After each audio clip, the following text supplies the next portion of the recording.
तो पार्ट 2 की स्टार्टिंग वहीं से होती है जहां से हमारा पार्ट 1 खत्म हुआ था।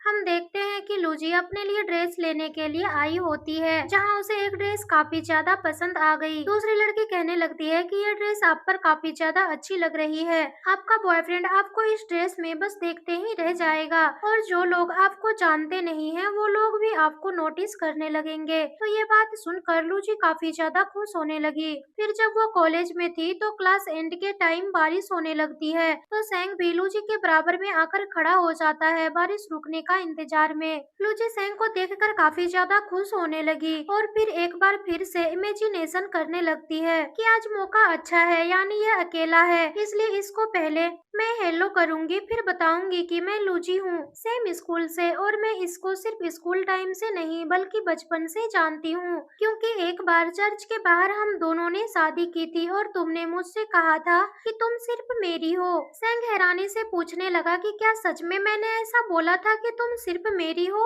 इसका मतलब लूजी को पता चल चुका था कि सैंग उसके बचपन का क्रश है, कि तभी इमेजिनेशन एंड हुआ। और अब इससे पहले कि लूजी सैंग से बात कर पाती कि तभी हानिया सैंग के पास आ जाती है। हानिया ने भी सेम लूजी के जैसी ड्रेस पहन रखी थी और सैंग तारीफ करने लगा तो हानिया खुश हो जाती है और फिर तभी ये दोनों खुशी खुशी यहाँ से चले गए। एक बार फिर सैंग ने लूजी को नोटिस नहीं किया बल्कि इग्नोर कर दिया, जबकि लूजी ने भी सेम वही ड्रेस पहन रखी थी। इसलिए वो वापस अपने रूम में आ जाती है और कुछ लाइंस लिखने लगती है कि सैंग उसको कितना ज्यादा तकलीफ दे रहा है, और फिर तभी उसने उस ड्रेस को भी डस्टबिन में फेंक दिया जो कि सेम हानिया की जैसी थी। जब वो रूफ टॉप पर थी तब यहाँ वो अपना सीक्रेट लिखती है कि लूजी सैंग को बहुत ही ज्यादा पसंद करती है, लेकिन ये बात किसी को भी नहीं पता है। और फिर तभी उन लाइंस को प्लांट रखकर छुपा देती है। अब दिखाया जाता है कि लूजी अपने रूम में थी, तब एक न्यू रूममेट यहाँ पर आती है जिसका नाम बाली होता है, साथ में उसका बॉयफ्रेंड भी आता है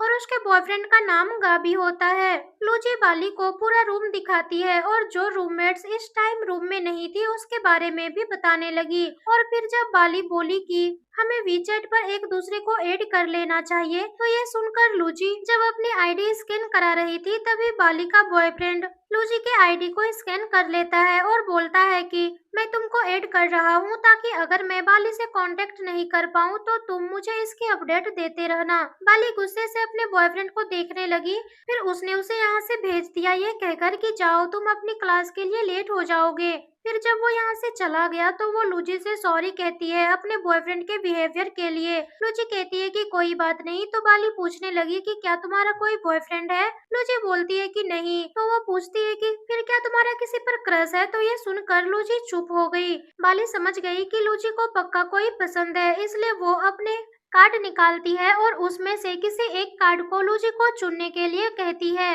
जब लूजी एक कार्ड को चुन लेती है तो वो उसे उसकी लव लाइफ के बारे में बताने लगी और ये दोनों धीरे धीरे बेस्ट फ्रेंड बन गई। अब हम लूजी को स्टडी करते हुए देखते हैं। तभी उसने कुछ लोगों की बातें सुनी जो कि डिस्कस कर रहे होते हैं कि कैसे सैंग का ब्रेकअप हो चुका है। ये सुनकर लूजी शॉक रह गई, इसलिए जब उसने भी जल्दी से इस न्यूज को देखा तो ये बात सच थी। दूसरे सीन में हमें सैंग को दिखाया जाता है जिसे हानिया ने वॉइस मैसेज किया होता है कि माना हमारा ब्रेकअप हो चुका है, लेकिन तुम अब भी एकदम से दूसरी लड़की को अपनी गर्लफ्रेंड नहीं बनाओगे। सैंग यहाँ से जाने के लिए उठता ही है कि तभी उसे किसी की आवाज सुनाई देती है जो कि गाना गा रही होती है। उस लड़की की वॉइस बहुत ही ज्यादा प्यारी थी, इसलिए इससे पहले कि सैंग उस लड़की को देख पाता कि तभी यहाँ पर जैंगमिंग उसे आवाज देते हुए आ गया। सैंग उसे धीरे बोलने के लिए कहता है ताकि जो गाना गा रही है उसको डिस्टर्ब नहीं हो, और वो लड़की कोई और नहीं बल्कि लूजी होती है जो कि समझ जाती है कि शायद कोई है, इसलिए वो चेक करने के लिए आती है। तो उसे पता चलता है कि यहाँ पर जो कोई भी था वो जा चुका है। तभी लूजी को दीवार पर एक क्वेश्चन लिखा हुआ मिलता है जिसको शायद सैंग ने ही लिखा हुआ था,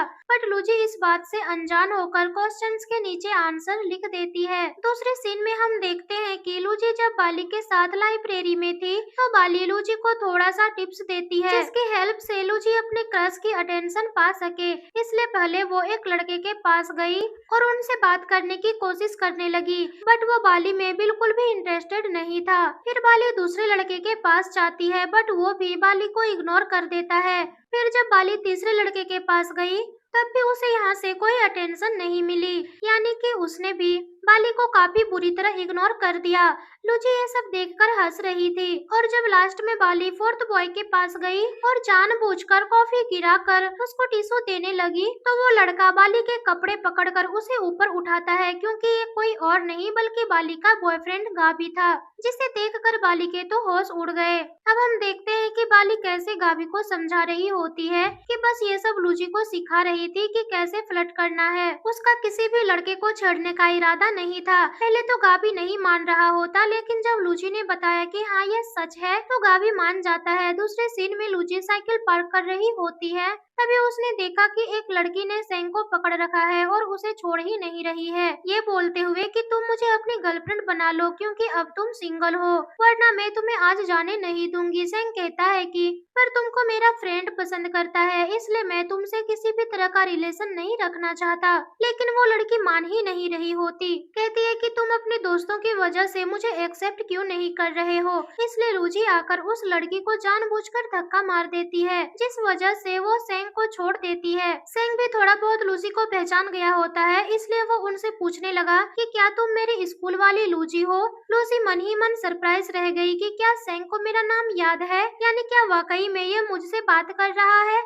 और सेंग उस लड़की से बोलता है कि मुझे अपने स्कूलमेट से अकेले में कुछ बात करनी है, तो वो लड़की चिढ़कर लूजी को धक्का मारते हुए यहाँ से चली जाती है। लूजी कहती है कि तुमको मेरा थैंक्स करना चाहिए क्योंकि मैंने तुम्हारी हेल्प जो की है। तो सेंग बोलता है कि बिल्कुल, चलो मैं तुम्हें अपने साइड से कॉफी पिलाता हूँ। और जब जाने लगा तब लूजी वहीं खड़ी रह जाती है, क्योंकि वो बहुत हैरानी में थी कि क्या सच में आज सेंग मुझसे बात कर रहा है, कहीं ये कोई मेरी इमेजिनेशन तो नहीं। साथ ही वो मुझे अपने साथ कॉफी पर लेकर जा रहा है। लेकिन जब सेंग पूछता है कि क्या हुआ, क्या तुम्हें नहीं चलना, तो वो खुशी खुशी उसके साथ जाने लगती है। दोनों कैफे में आ गए, जहाँ पहले तो थोड़ी देर के लिए दोनों एक दूसरे से बात नहीं करते। फिर सेंग अपने बारे में बताने लगा, लेकिन तभी लूजी उसे चुप करा देती है और बताती है कि सेंग हैरानी से लूजी को देखने लगा। फिर अब लूजी ने और भी कई सारे बात बताई जो कि सेंग से रिलेटेड थी। जो सब सुनकर सेंग काफी ज्यादा हैरान हो जाता है। उसे अंदाजा हो जाता है कि लूजी उसे अच्छे से जानती है, इसलिए कहने लगता है कि ये बात अजीब है कि तुम मुझे इतने अच्छे से जानती हो,